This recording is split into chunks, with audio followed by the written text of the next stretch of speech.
So when you first get an iPhone, it comes with an app called Maps, and Maps stands for Apple Maps. And for the longest time, Apple Maps was inferior to Google Maps, yet people didn't switch. They either didn't know how to or they were lazy. Apple Maps was the default setting. And just like our technology, our environment has default settings. But by taking one-time actions, we can change our default behaviors without too much effort, which can change our habits.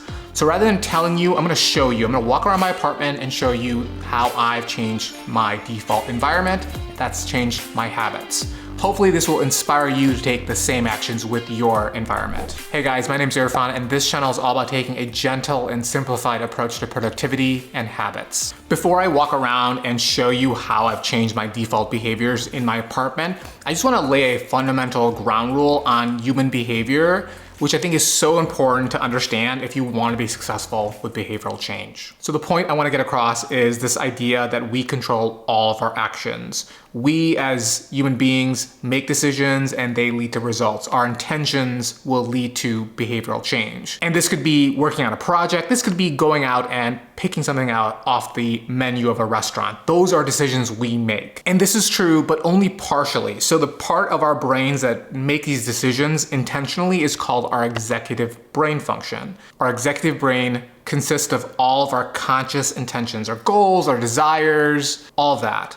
Our executive brain function is limited. That part of the brain that makes conscious decisions always tries to offload tasks to another part of our brain. And this is what's called our habitual self, or our autopilot brain. If you've ever driven to a place you've been to before and you get there and you forgot how you got there, that is your habitual self. That's your autopilot brain going on and just taking over. And this habitual self, this autopilot brain, uses what's called automatic response or automatic thinking. And the reason why we think we're always in control is that we don't see that switch between the executive brain function and our habitual self. And this is why sometimes we'll do things that are not in our best interest, is because of our autopilot brain taking over. And what we need to remember is our autopilot brain does what comes easy. It wants to conserve energy as much as possible. But we can optimize our environment and just slightly steer our autopilot towards the right direction, towards the goals we want. Nothing dramatic, just small little changes. So enough talk, let me just now go through some of my things that I do in my apartment. I'm gonna break this down into my morning routine as well as things I do at night. Like most people, first thing in the morning, I like to have a cup of coffee. This is a habitual habit, but this is also a perfect time to add some good habits around your coffee habit. So what I like to do in the morning is when I have my coffee, I love oat milk, so I will pour in oat milk with my coffee.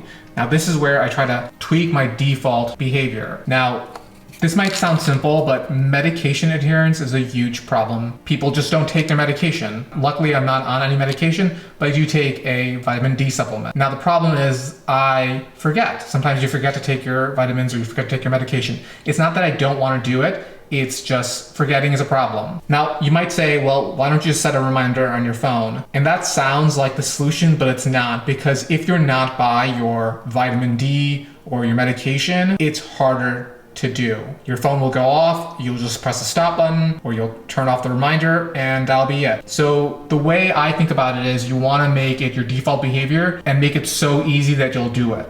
So what I do, and this is kind of like a little trick, hack I have, is I put my vitamin D inside this box of wooden stirrers. So before I can actually stir, my coffee, I have to take my vitamin D out. And this right here makes it so much easier. I have it out, I'm already close to water.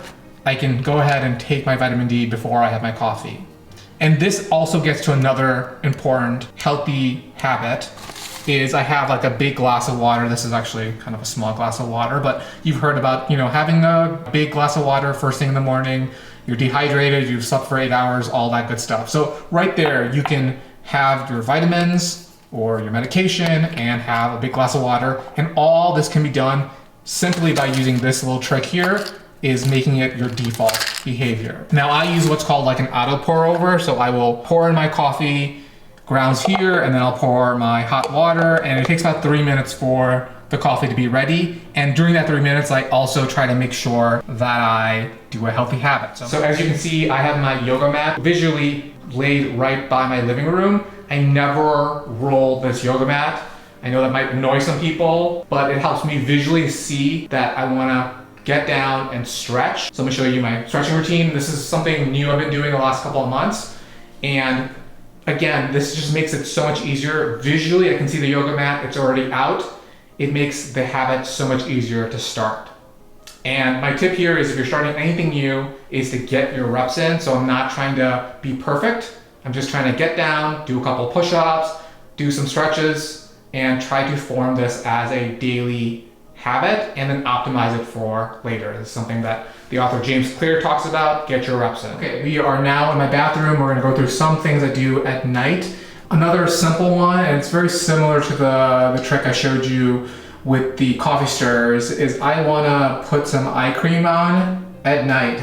Again, I know this sounds simple, but I forget, and I've had this night cream I'm gonna show you in a second for many years now, and I would always forget to put on night cream.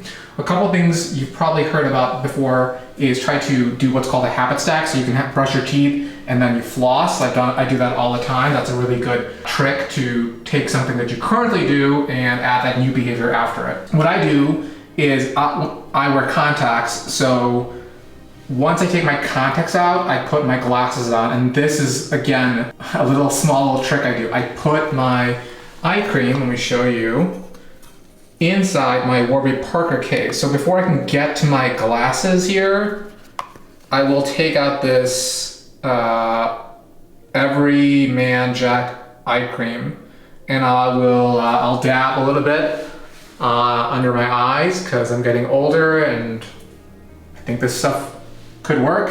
I've been doing it for a little while now. This is new, but it's just so simple to do, right? Like, I make this my default behavior. I can't take my glasses out. I notice the eye cream and I'm just like, okay, I'll just take it out. I'll put a little bit under my eyes and then I'm done. Okay, we are now in my bedroom and I wanna show you two things that I do that change my default behavior.